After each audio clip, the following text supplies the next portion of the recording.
Welcome back to Technology Tap, the podcast where we dive into the history and stories behind the technology that shaped our world. I'm your host, Professor JRod, and today we're rewinding the clock to the late 60s and early 70s. Our focus, the invention of the 8-inch floppy disk, the first true portable storage medium that eventually led to decades of digital innovation.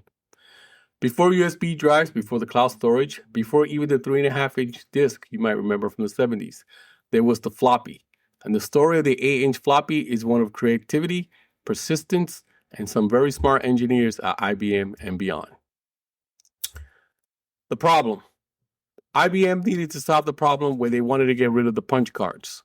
So in the 1960s, when computers were massive and expensive and relied on punch cards or magnetic tape reels, IBM found that they were too bulky and slow. So IBM's challenge? Finding a quick, cheap way to load microcode into mainframes. Their goal was to get a device under 200 with the medium under 5.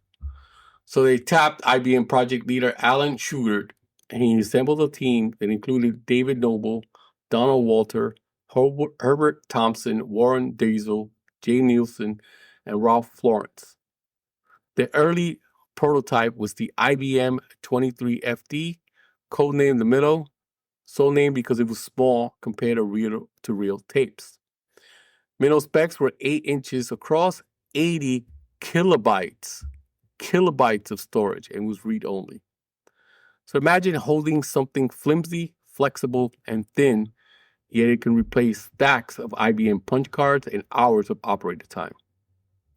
Next, making it practical. There was a problem with the floppy drives. Dust and fingerprints ruined the disk. The solution was to seal the disk into plastic sleeve lined with fabric to wipe the surface clean as it spun. Results, the patents were filed in 1972 for both the disk and the drive. First real-world use was the IBM 2835 storage controller unit and later the System 370. Codenamed Minnow for the floppy project and macro for the writing device. This was an era where codenames were given to give engineers a little humor during the long development nights. By 1972, Memorex launched the Memorex 650, the first commercial read and write floppy. It had 175 kilobytes capacity, used hard sector disk, tiny holes to mark each sector. IBM nearly canceled their own read-write project until Jack Harker and Donald Stevenson kept it alive. In 1973, IBM came out with the 33FD, codenamed iGuard, a read and write drive which shipped with the IBM 3740 data entry system. It had 250 kilobits of storage, soft sector formatting. It was the equivalent of 3,000 punch cards on a floppy. Punch cards has been around for decades. Replacing thousands of them with one flexible disk was amazing. And I think I'm going to do a deep dive on the punch cards once I get over this series on floppies and USBs, which I want to do. Side note, I did work with the 8-inch floppy.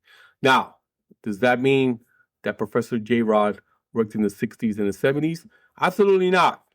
I wasn't even born during the 60s.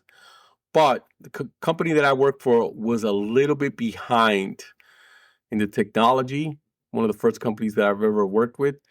And they actually had 8-inch floppies. I remember putting them in these old terminals back in 1990, 91.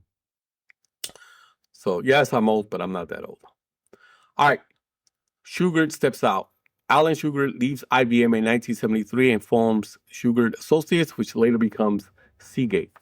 The SA800 drive becomes the industry standard for 8-inch floppies.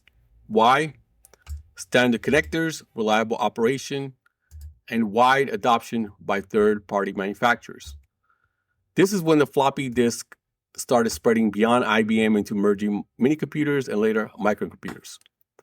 Think of it as the USB standards of its days. Once Shugart's design took off, compatibility exploded. By the mid-70s, the CP/M operating systems distributed on 8-inch floppies, but drives were expensive, often more than the computers themselves. Many small hobby computers still rely on cassette tapes until floppy cost drops. In 1976, the double-sided single density holds 500 kilobytes. In 1977, the double density hold up to 1.2 megabytes now. That's a lot back then. In the late 70s, the prices were $5 to $8 per disk, so the price went down.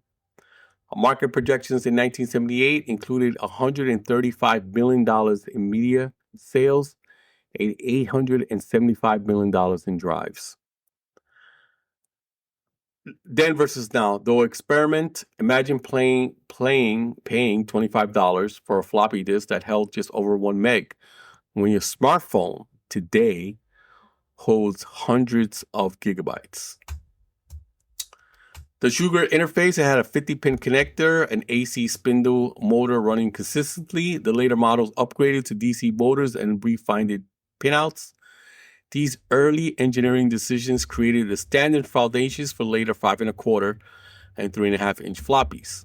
This was the blueprint, the DNA that all future floppy generations followed. The 8-inch floppy was never customer friendly, too big for home use, but it paved the way for the 5 1/4-inch floppy, which did reach hobbyists and eventually the PC market. It set the concept for portable, removable storage, a direct ancestors to USB, SD cards, and even the idea of the cloud.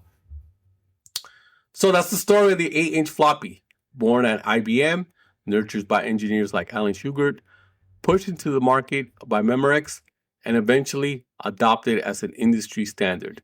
It wasn't sleek, it wasn't small, but it was the first step toward portable storage that we take for granted today. I'm Professor JRod, and this has been Technology Tap.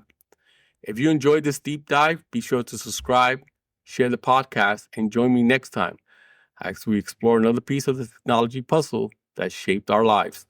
Until then, keep tapping into technology.